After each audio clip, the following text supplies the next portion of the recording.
ನೋಡಿ, ನಾವು 2025ರಲ್ಲಿದ್ದೀವಿ. ಇದು ಆಧುನಿಕ ಕಾಲ. ಇಂಥ ಆಧುನಿಕ ಕಾಲದಲ್ಲೂ ಇನ್ನೂ ಜನ ಅಜ್ಞಾನ ಮೂಢನಂಬಿಕೆಯನ್ನು ಪಾಲಿಸ್ತಾರೆ ಅಂತಂತಂದರೆ ನಿಜಕ್ಕೂ ನಂಬಲು ಅಸಾಧ್ಯ. ಆದರೆ ಇದನ್ನು ನಂಬಲೇಬೇಕು.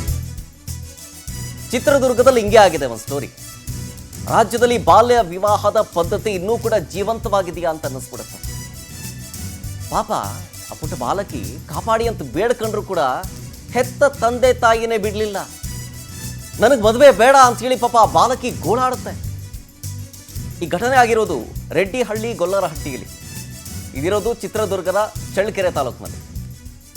ಆ ದೃಶ್ಯ ನೋಡಬೇಕು ನೀವು, ನಿಜಕ್ಕೂ ಕರಳು ಹಿಂಡಿ ಬಿಡುತ್ತೆ. ಆ ಬಾಲಕಿಯ ಗೋಳಾಟ ನೋಡಿದ್ರೆ ಕಾಪಾಡಿ ಅಂತ ಕಿರಿಚ್ಕೊಳ್ಳುತ್ತೆ ಆ ಬಾಲಕಿ. ನನಗೆ ಮದುವೆ ಬೇಡ ಅಂತನ್ನುತ್ತೆ. ಬಲವಂತವಾಗಿ ತಾಳಿ ಕಟ್ಟಿಸೋದಕ್ಕೆ ಪೋಷಕರೇ ಮುಂದಾಗ್ತಾರೆ. ಮದುವೆ ಬೇಡ ಅಂತ ಪಾಪ ನೆಲದ ಮೇಲೆಲ್ಲ ಬಿದ್ದು ಹೊರನಾಡ್ಬಿಡುತ್ತೆ. ನಿಜಕ್ಕೂ ಮನ ಕಲಕುವಂತಿದೆ ಆ ದೃಶ್ಯ. ನೋಡಿ, ಆ ವಿಡಿಯೋ ನೋಡಿ.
ನೋಡಿ, ಈ ದೃಶ್ಯ ನೋಡಿದ್ರೆ ಒಂದು ಕ್ಷಣ ಮನ ಕಲಕ ಬಿಡುತ್ತೆ.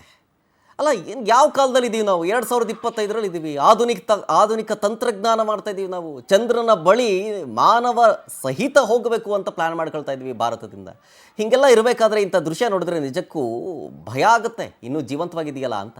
ಇದ್ರ ಬಗ್ಗೆ ಮಾತನಾಡೋದಕ್ಕೆ ಮಹಿಳಾ ಆಯೋಗದ ಅಧ್ಯಕ್ಷೆ ನಾಗಲಕ್ಷ್ಮಿ ಚೌಧರಿ ಅವರು ನಮ್ಮ ಜೊತೆಗೆ ಫೋನ್ ಸಂಪರ್ಕದಲ್ಲಿದ್ದಾರೆ. ಮೇಡಮ್ ನಮಸ್ತೆ, ಗುಡ್ ಮಾರ್ನಿಂಗ್ ನಿಮಗೆ.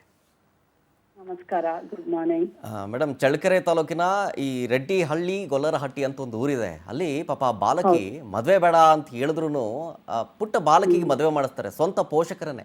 ಇದ್ರ ಬಗ್ಗೆ ನಿಮ್ ಗಮನಕ್ಕೆ ಬಂತಾ ಮೇಡಮ್ ನಿಮ್ಗೆ?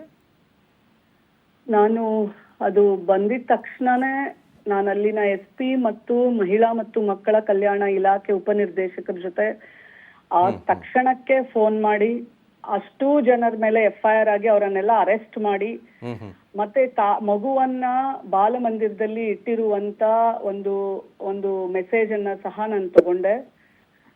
ಮತ್ತೆ ಇದಕ್ಕೆ ನನ್ಗೆ ದುರಂತ ಅಂದಿದ್ದೇನಂದ್ರೆ ಅವ್ರ ತಾಯಿ ಮತ್ತೆ ನೋಡಿ ಅಲ್ಲಿ ಗಂಡ್ಮಕ್ಳ ಪಾತ್ರ ಸ್ವಲ್ಪ ಕಡಿಮೆನೆ ಇತ್ತು ಅಲ್ಲಿ.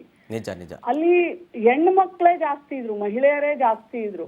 ಅವರನ್ನ ಆಮೇಲೆ ಕಟ್ಟೋ ಅಂತ ಆ ಹುಡ್ಗ ಹಂಗು ನಾನು ಕಟ್ಟೋದಿಲ್ಲ ಅಂತ ಹಿಂದೆ ಹೋಗೋದಿಕ್ಕೂ ಅವ್ರನ್ನ ಎಳೆದು ಕಟ್ಟು ಅಂತ ಬಲವಂತ, ಮತ್ತೆ ಅವ್ರ ತಾಯಿ ಉಪಯೋಗ ಮಾಡುವಂತ ಭಾಷೆ. ಅವ್ರಿಗೆಲ್ಲರಿಗೂ ಕಾನೂನು ಗೊತ್ತಿದೆ, ಗೊತ್ತಿಲ್ಲ ಅಂತ ಏನಿಲ್ಲ ಎಲ್ಲರಿಗೂ. ಮತ್ತೆ ಅಲ್ಲೂ ನೀವು ವಾಯ್ಸ್ ಕೇಳಿಸ್ಕೋಬಹುದು, ಪೊಲೀಸ್ ಅವ್ರು ಬರ್ತಾರೆ, ಇದು ತಪ್ಪು ಅಂತಾನು ಹೇಳ್ತಾ ಇರ್ತಾರೆ.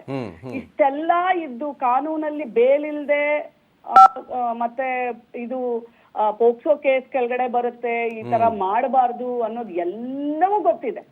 ಗೊತ್ತಿದ್ದು ಮಾಡ್ತಾರೆ ಅಂದ್ರೆ ನಾವು ಯಾರನ್ನ ದೂಷಿಸ್ಬೇಕು ಹೇಳಿ? ಅದು ತಂದೆ ತಾಯಿನೇ ಬಲವಂತ ಮಾಡ್ತಾರೆ ಅಂತಂದ್ರೆ ಇನ್ನೇನ್ ಹೇಳಕ್ಕಾಗುತ್ತೆ? ನಾವ್ ಯಾರನ್ನ ದೂಷಿಸ್ಬೇಕು ಹೇಳಿ? ಆ ಮಗು ಚೀರಾಡೋದು ಕಿರ್ಚಾಡೋದನ್ನ ನೋಡಿದಾಗ ನಂಗೆ ಎಷ್ಟು ಮನ್ಸಿಗೆ ನೋವಾಯ್ತು ಅಂದ್ರೆ, ನಂತರ ಈಗ ಬಾಲಮಂದಿರದಲ್ಲಿ ಕಲ್ಸಿ ನಮ್ಮ ಸರ್ಕಾರದ ಒಂದು ಬಾಲಮಂದಿರ ಇದೆಯಲ್ಲ, ಅದು ಬಹಳ ಚೆನ್ನಾಗಿದೆ. ಅಲ್ಲೇ ಮಕ್ಕಳನ್ನ ಶಾಲೆಗೆ ಕಳ್ಸೋದು. ಎಷ್ಟೋ ಜನ 7ನೇ ಕ್ಲಾಸು 9ನೇ ಕ್ಲಾಸ್ಗೆ ಬಸ್ರಿ ಆಗ್ಬಿಟ್ಟು ಮಗುನು ಹೆರಿಗೆ ಆಗ್ಬಿಟ್ಟಿರುತ್ತೆ. ಸೊ ಅಂತವ್ರಿಗೆಲ್ಲ ಈಗ ಮತ್ತೆ ಅವನನ್ನ ಜೈಲಿಗೆ ಕಳ್ಸ್ಬಿಡ್ತಾರೆ. ಯಾರು ಮಾಡಿರ್ತಾನವನು ಅವನನ್ನ ಜೈಲ್ ಕಳ್ಸಿರ್ತಾರೆ. ಈ ಕಡೆ ತಾಯಿ ಮನೆ ಕರ್ಕೊಂಡು ಹೋಗೋದಿಲ್ಲ. ಆ ಮಗು ಬಹಳ ದುರಂತ ಇದೆ. ನನಗೆ ಇದಕ್ ಮೊದಲು ನಾವು ಬದಲಾವಣೆ ಮಾಡ್ಬೇಕಾಗಿರೋದು ಏನಂತಂದ್ರೆ, ಈ ಸಮಾಜದ ಮನಸ್ಥಿತಿಯನ್ನ ಬದಲಾವಣೆ ಮಾಡ್ಬೇಕು. ಕಾನೂನಿದೆ, ಸರ್ಕಾರ ಇದೆ, ಪೊಲೀಸ್ ಇದೆ, ಎಲ್ಲರೂ ಅವ್ರವ್ರ ಕೆಲಸ ಅವ್ರವ್ರು ಮಾಡ್ತಾರೆ. ಆದ್ರೆ ಸಮಾಜ ಬದಲಾವಣೆ ಆಗೋತನ ಈ ತರ ಯಾವ ಸ್ಥಿತಿಯನ್ನು ನಾವು ಬದಲಾವಣೆ ಮಾಡ್ಲಿಕ್ಕೆ ಸಾಧ್ಯ ಇಲ್ಲ.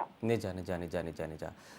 ಸಮಾಜಕ್ಕೆ ಅರಿವು ನೀಡಬೇಕಾಗುತ್ತೆ. ಸಮಾಜಕ್ಕೆ ಕಾನೂನು ಈ ತರ ನೀವು ಏನಾದ್ರು ಮಾಡಿದ್ರೆ ನಿಮಗೆ ಜೈಲು ಪರ್ಮನೆಂಟ್ ಆಗಿರುತ್ತೆ ಅನ್ನೋದನ್ನು ಸಹ ಇವ್ರಿಗೆ ಹೇಳ್ಕೊಡ್ಬೇಕು. ಮತ್ತೆ ಇನ್ನು ನಾನು ಸಾಕಷ್ಟು ಗೊಲ್ರಟ್ಟಿಗೆ ನಾನು ಪ್ರಯಾಣ ಮಾಡಿದೀನಿ, ಅವೇರ್ನೆಸ್ ಕಾರ್ಯಕ್ರಮಗಳನ್ನು ಮಾಡಿದೀನಿ.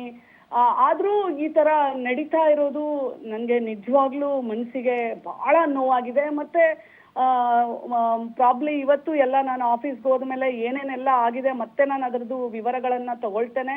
ನಂತರ ಪ್ರಾಬ್ಲಿ ಈ ವಾರ ಅಥವಾ ಮುಂದಿನ ವಾರದಲ್ಲಿ ಆ ಒಂದು ಸುತ್ತಮುತ್ತ ಭಾಗಕ್ಕೆಲ್ಲ ಒಂದು ಕಡೆ ಅವರನ್ನೆಲ್ಲ ಸೇರಿಸಿ ಒಂದು ಸಂವಾದ ಮತ್ತು ಅರಿವಿನ ಕಾರ್ಯಕ್ರಮವನ್ನು ಸಹ ನಾನು ಆ ಮಹಿಳಾ ಆಯೋಗದಿಂದ ಮಾಡ್ತೇನೆ. ಇನ್ನೊಂದೇನು ಗೊತ್ತಾ ಮೇಡಮ್, ಈಗ ಈ ರೀತಿಯ ಪ್ರಕರಣಗಳು ಇತ್ತೀಚೆಗೆ ತೀರಾ ಕಡಿಮೆ ಆಗಿದ್ವು, ಇನ್ನು ಶಾಶ್ವತವಾಗಿ ನಿಂತೋಗ್ಬಿಡುತ್ತೆ ಇದೆಲ್ಲ ಅಂತ ಅನ್ಕೊಂಡಿದ್ವಿ. ಆದರೆ ಈ ರೆಡ್ಡಿಹಳ್ಳಿ ಗೊಲ್ಲರಹಟ್ಟಿಯ ಪ್ರಕರಣ ನೋಡಿದ್ರೆ ಭಯ ಆಗ್ತಾ ಇದೆ. ಆಮೇಲೆ ನೀವು ಹೇಳಿದ್ರಿ ಇದ್ರ ಬಗ್ಗೆ ತಪ್ಪು ಅಂತ ಅರಿವಿದೆ, ಆ ವಿಡಿಯೋದಲ್ಲೂ ಹೇಳ್ತಾರೆ ಹಿಂಗೆಲ್ಲ ಮಾಡಲ್ಲ ಅಂಥೇಳಿ. ಆದರೆ ಕಟ್ಟು ತೊಂದರೆ ಇಲ್ಲ, ನಾವಿದೀವಿ ನೋಡ್ಕೋತೀವಿ ಅಂತ ಅಷ್ಟು ಧೈರ್ಯವಾಗಿದ್ದಾರೆ ಅಂತಂದ್ರೆ ಹೆಂಗ್ ಅರ್ಥ ಮಾಡಿಸ್ಬೇಕು ಅಂತ ಅರ್ಥ ಆಗ್ತಿಲ್ಲ ನನಗೆ. ಅದೇ ನನ್ಗೂ ಏನಾಗತ್ತೆ ಅಂತಂದ್ರೆ ಅವ್ರಿಗೆ ಕಟ್ಟು ನೋಡ್ಕೋತೀನಿ ಅಂತಾರೆ, ಆದ್ರೆ ನಂತರ ಪರಿಣಾಮ ಇರುತ್ತಲ್ಲ. ಆದ್ರೆ ನನಗೆ ನಾನ್ ನಿಮ್ಗೆ ಹೇಳ್ತಾ ಇದ್ದೀನಿ, ನಾನು ಒಂದೊಂದ್ಸಲ ನಾವು ನೋಡಿದಾಗ ನಾವ್ ಯಾರ ವಿರುದ್ಧ ಅಥವಾ ಯಾರ ಜೊತೆಲಿ ಯುದ್ಧ ಮಾಡ್ತಾ ಇದೀವಿ ಅನ್ನೋದೇ ನಂಗೆ ಗೊತ್ತಾಗುದಿಲ್ಲ. ನಿಜ ನಿಜ ನಿಜ.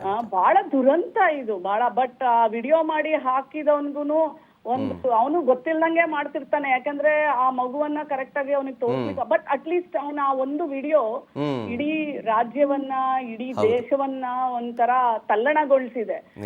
ಸೊ ಇವಾಗ್ಲ ಇದೊಂಥರ ಈ ಒಂದು ಪ್ರಕರಣವನ್ನ ಇಟ್ಕೊಂಡು ಈ ಕಾನೂನಿನ ಹರಿವು ಮತ್ತೆ ಅಲ್ಲಿ ಎಲ್ಲೆಲ್ಲಿ ಆಕ್ಚುಲಿ ಸರ್ಕಾರದಲ್ಲೂ ಸಹ ಮಹಿಳಾ ಮತ್ತು ಮಕ್ಕಳ ಕಲ್ಯಾಣ ಇರ್ಬೋದು, ಸಮಾಜ ಕಲ್ಯಾಣ ಇಲಾಖೆ ಇರ್ಬೋದು, ಹಿಂದುಳಿದ ಕಲ್ಯಾಣ ಇಲಾಖೆ ಇರ್ಬೋದು, ಪ್ರತಿಯೊಂದು ಇಲಾಖೆಯಲ್ಲೂ ಪಬ್ಲಿಸಿಟಿ ಅಂದ್ರೆ ಅವೇರ್ನೆಸ್, ಜನರಿಗೆ ಅರಿವು ಮೂಡಿಸುವಂತ ಕಾರ್ಯಕ್ರಮಗಳಿಗೆ ಇಷ್ಟು ಅಂತ ದುಡ್ಡು ಇರುತ್ತೆ.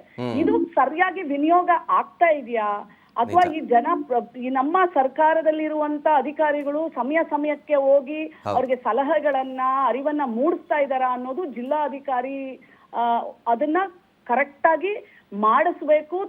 ವಿವರಗಳನ್ನು ಸಹ ಪ್ರತಿ ತಿಂಗಳು ಮಹಿಳಾ ಗ್ರಾಮ ಸಭೆಗಳಾಗಬೇಕು, ಅಲ್ಲಿ ಅವೇರ್ನೆಸ್ ಕಾರ್ಯಕ್ರಮಗಳು. ಇವತ್ತು ಮತ್ತೆ ಅಲ್ಲಿ ಭೇಟಿ ಕೊಡ್ತೀರಾ ಮೇಡಮ್? ಇವತ್ತು ಪ್ರಾಬ್ಲಿ ನನ್ನ ಆಫೀಸ್ಗೆ ಹೋಗ್ತಾ ಇದ್ದೀನಿ. ಅಂದ್ರೆ ನಾವು ಹೋದಾಗ ಒಂದು ದೊಡ್ಡ ಮಟ್ಟಕ್ಕೆ ಒಂದು ಅರಿವಿನ ಕಾರ್ಯಕ್ರಮವನ್ನ ನಾವು ಮಾಡ್ಕೋಬೇಕು. ಒಬ್ರಿಗೆ ಹೋಗಿ ಮಾಡಿ ಬಂದ್ರೆ ನಾಳೆ ಇನ್ನೊಬ್ರು ಪಕ್ಕದಲ್ಲಿ ಮಾಡ್ತಾರೆ ಅಲ್ವಾ? ಸೊ ಹಾಗಾಗಿ ನನ್ಗೆ ಸಮಯ ಬೇಕು, ಬಟ್ ಖಂಡಿತ ಹೋಗಿ ಬರ್ತೇನೆ. ಹೌದು, ನೀವ್ ಹೇಳ್ದಂಗೆ ಮೇಡಮ್, ಇದು ಅರಿವು ಮೂಡಿಸ್ಬೇಕು, ಮತ್ತೆ ಒಂದಷ್ಟು ಅರಿವು ಮೂಡಿಸುವಂತ ಕಾರ್ಯಕ್ರಮಗಳಾಗಬೇಕು. ನೀವು ಮಾಡ್ತಾ ಇದ್ದೀರಿ, ಆಲ್ ದಿ ಬೆಸ್ಟ್ ನಿಮ್ಗೆ. ಜೊತೆಗೆ ನಿಮ್ಮ ಜೊತೆಗೆ ಮಾಧ್ಯಮವೂ ಕೂಡ ಕೈ ಜೋಡಿಸುತ್ತೆ. ಆದಷ್ಟು ಈ ಪ್ರಕರಣಗಳು ಮತ್ತೆ ರಿಪೀಟ್ ಆಗದೆ ಇರೋ ತರ ನೋಡ್ಕೊಳ್ಳೋಣ madam. Thank you power TV ಜೊತೆಗೆ ಮಾತನಾಡಿದ್ದಕ್ಕಾಗಿ. Thank you so much. ಈಗಷ್ಟೇ ಮಹಿಳಾ ಆಯೋಗದ ಅಧ್ಯಕ್ಷೆ ನಾಗಲಕ್ಷ್ಮಿ ಚೌಧರಿ ಅವರು ನಮ್ಮ ಜೊತೆಗೆ ಮಾತನಾಡಿದರು. ಚಿತ್ರದುರ್ಗದಲ್ಲಿ ಪೋಷಕರಿಂದ ಬಾಲಕಿಗೆ ಮದುವೆ ಮಾಡಿಸೋದಕ್ಕೆ ಒತ್ತಾಯ ಆಗಿತ್ತಲ್ಲ, ಆ ವಿಡಿಯೋ ನೋಡಿ ನಮಗೂ ಕೂಡ ಭಯ ಆಗುತ್ತೆ. ಪವರ್ ಟಿವಿಗೆ ನಾಗಲಕ್ಷ್ಮಿ ಚೌಧರಿ ಅವರು ರಿಯಾಕ್ಷನ್ ಕೊಟ್ಟರು.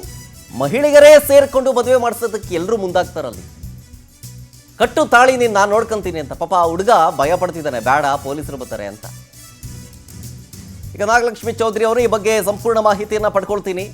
ಈಗಾಗಲೇ ಪೊಲೀಸರ ಮೇಲೆ ಏನು ಒತ್ತಡ ಇರೋವಂಥದ್ದಾಗಿರ್ಬೋದು, ಕಂಪ್ಲೇಂಟ್ ಕೊಡೋದಾಗಿರ್ಬೋದು, ಇದ್ರ ಬಗ್ಗೆ ಏನೇನು ಆಗಬೇಕೋ ಕ್ರಮಗಳನ್ನು ಅದ್ರ ಬಗ್ಗೆ ನಾನು ಫಾಲೋ ಅಪ್ ಅಲ್ಲಿದ್ದೀನಿ.